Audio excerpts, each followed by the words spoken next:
To be a skilled dragon boat paddler, you need a combination of both strength and endurance. But most of all, you must have good technique.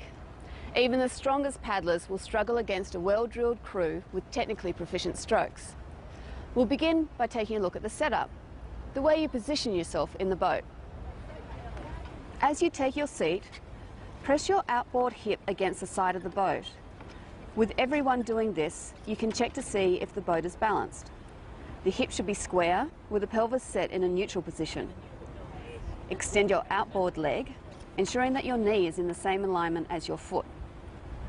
Brace your heel against the ridge beneath the seat in front of you, and tuck your inboard leg beneath your own seat.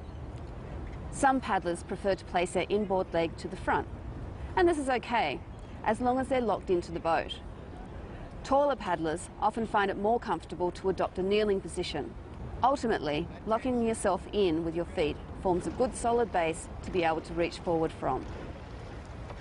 The way you hold your paddle also has an effect on your technique.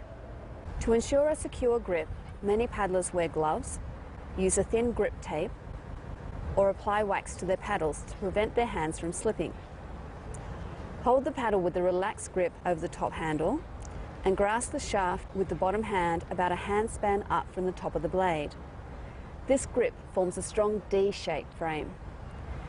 Keep the bottom arm completely straight, slightly bend the top elbow, then reach forward and twist to bring the paddle down towards the water.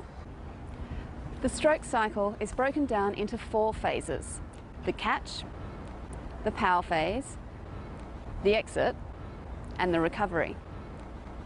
We'll begin with the part of the stroke where the paddle first enters the water, the catch. It's also the most crucial part of the stroke.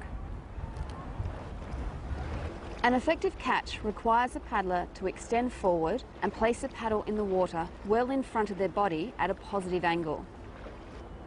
This is achieved by fully extending the bottom arm, reaching forward, and at the same time rotating the torso while hinging from the hips.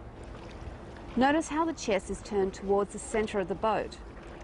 You'll be feeling pressure on your outside leg as you reach forward and down to the water. A common saying from coaches is down on the catch. This is referring to getting your body down to the water and over the catch. The head stays balanced, looking up the boat towards the strokes, making sure that your neck is nice and relaxed. The top arm is kept away from the face, with a slight bend in the elbow and held over the bottom hand. To enter the water cleanly, take your body down towards the gunnel with the paddle at a positive angle and fully submerge the blade. Only then should you pull back. It's essential that the blade is locked into the water before applying the power. If you get it right, there'll be a minimum of noise on entry. But if you hear a splashing or a plopping sound, it means that the blade is either not fully buried or you're pulling back too early. If you're standing on the shore watching a boat paddle past, it appears that the paddlers are pulling water past their bodies. In fact, once the blade is locked into the water, it moves very little in relation to its entry point. What's really happening is the boat is being pulled forward towards this point. A solid catch is the key to a strong power phase. From the catch, the paddle shaft must be kept at a positive angle to provide as much resistance on the blade as possible. The power phase starts with a solid leg drive. Pushing off the heel of the front foot, in conjunction with the use of the core muscles, brings the body back to a neutral sitting position. Your focus should be on keeping a strong frame. Keep the bottom arm as straight as possible throughout the power phase.